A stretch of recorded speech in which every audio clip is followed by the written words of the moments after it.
All right, so that was a lot of examples on how to redirect. Now remember, actually some of those might have been close to sort of overcoming. Actually, the ones at the end, you're not necessarily resolving their issue, but you're overcoming to close for the appointment. But once you get into the appointment or the meeting, then you might want to try to overcome the objection. And so here are some tactics to do just that. And the first is to focus on your differentiation. So this is how you differ from, like, if your objection is something like, we already use XYZ Corporation for what you do. Okay, great. But well, by the way, that objection, I already gave you redirects in the other section. So these are going to be to deal with that objection head on. This is, and again, this is in the meeting. We're at the table. We have more time to work with, so we're going to deal with this head on. So the response here could be something like, and I'm not actually going to read this because the response would be different for depending on what you sell. But this is where you go through, oh, and you might say something like, oh, yeah, okay, well, we differ from XYZ Corp in a few key ways. And those are, we're easier to use. So you don't have to provide any formal training. You just hit the ground running. You can install our system without any professional services. I guess if they already use XYZ, that might not be a great one. But the point is, you go through the key differences, and so you're educating the prospect there, and that's just one of the ways to deal with that. One thing that I actually like to do before I begin that part is I like to actually compliment my competition. So I might say something like, oh yeah, oh, XYZ, yeah, I'm very familiar with them. They actually have done a good job in this area. So I compliment them, which that does a lot of, I personally think that does a lot of really cool things. What that does is that establishes a level of, first of all, it displays me as being incredibly confident. If I'm able to give a compliment to my too many C words here. If I'm able to compliment my competition, that gives me a lot of confidence. So say that 5 times in a row. And confidence, it can be really good for building rapport, building trust. It can display me more as a consultant and an advisor instead of as a sneaky, questionable salesperson. So again, so I'll say something like, oh yeah, XYZ, really familiar with them. They've done a really good job at this.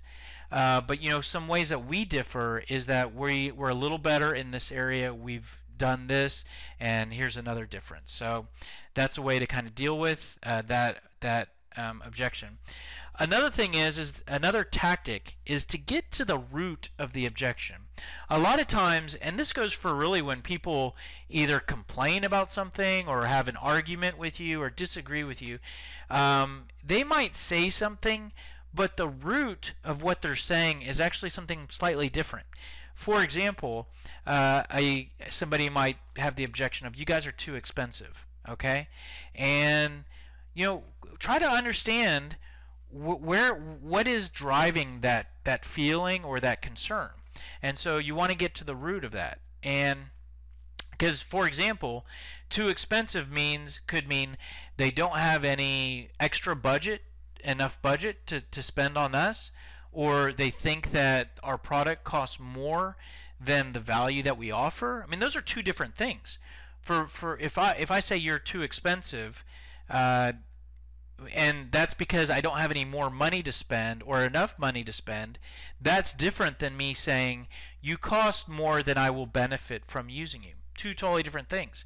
So getting to the root of what their real concern is pretty important, because when you get to the root, that can allow you to either to just address the objection. I mean, if you're kind of chasing your tail if you try to address the objection without really knowing what the real root of the problem is. Once you've identified the root, you can deal with that head on to build your case for why you disagree with them or why they're wrong or whatever. But what you can also do is you can isolate the objection.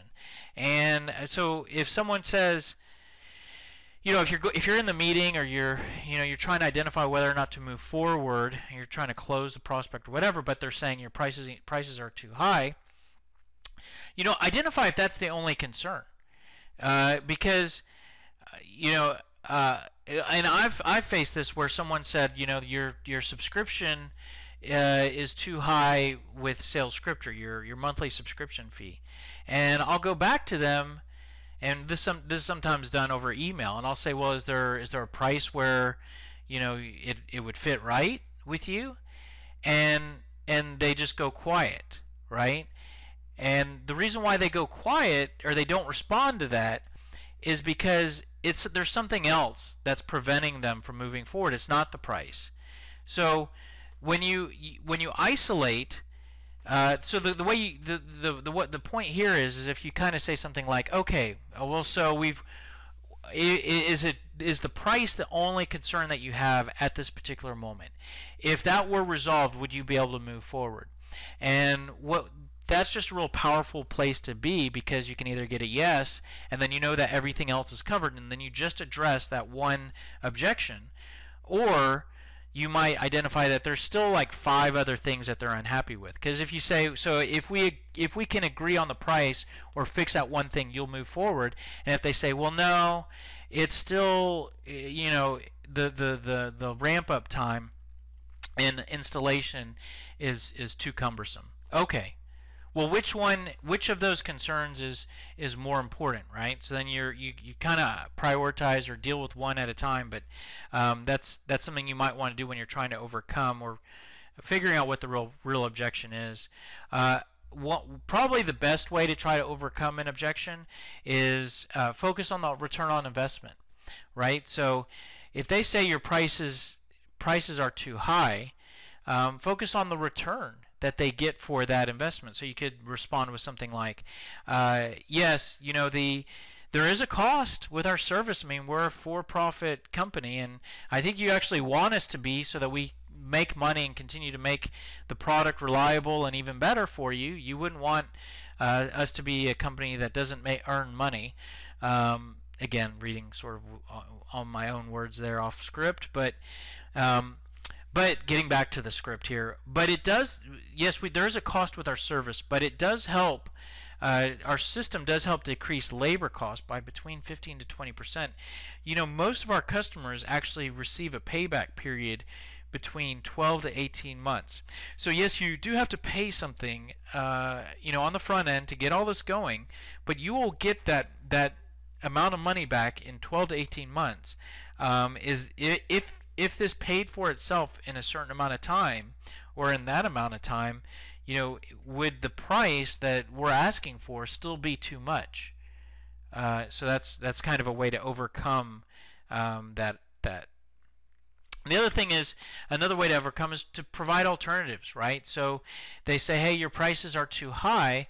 Okay, well, we do have financing available. So if the price is too much for you to, this kind of would come in, this would be a way to respond once you get to the root, right? So if you identified that the root of the problem is that the amount of money to spend today, like for pricing to be too high, it could be that they don't have money available in their budget. Well, what if you get something taken, what if you are able to free up something that the budget is currently spending on? That could change that. Maybe that when they say your prices are too high, they mean that they don't have the money to spend today on what it costs for your service. So that's a different route to that main objection. Another objection could be that they don't they need the payments spread out over a period of time. So if you got to the root to find out that they don't have the money to spend today, but they could make monthly installments, provide alternatives. We do have we do offer financing options, and it breaks that lump sum down into monthly payments that you could pay over an 18-month period. If you had that option, would that open keep this conversation going and make this something that you could consider? The next tactic is something that I've been taught. I was taught this in a sales training program. I personally don't. I really don't like a lot of either manipulative sales tactics. I'm real big on sort of being a consultant, being an advisor, communicating effectively. This, I think that this is a little bit kind of manipulative, and so I don't use this. But I do think the basis for this tactic, it all comes from a good place. So it's feel, felt, found. So if they say your price, they give you an objection.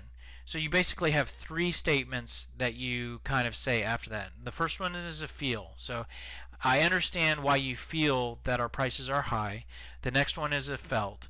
A lot of IT managers that I've brought over felt the same way as you do right now, and then found. But once they switched over, they found when you add in the reliability of service, the total cost of ownership, that they actually led to a lower total cost. A little lower total cost of ownership. So so that kind of helped them, that kind of resolved their concern initially that the prices were too high. So I think this is a fine tactic if you want to use it. The feel, I'd love, basically in most of my objections responses, they all start out with I understand.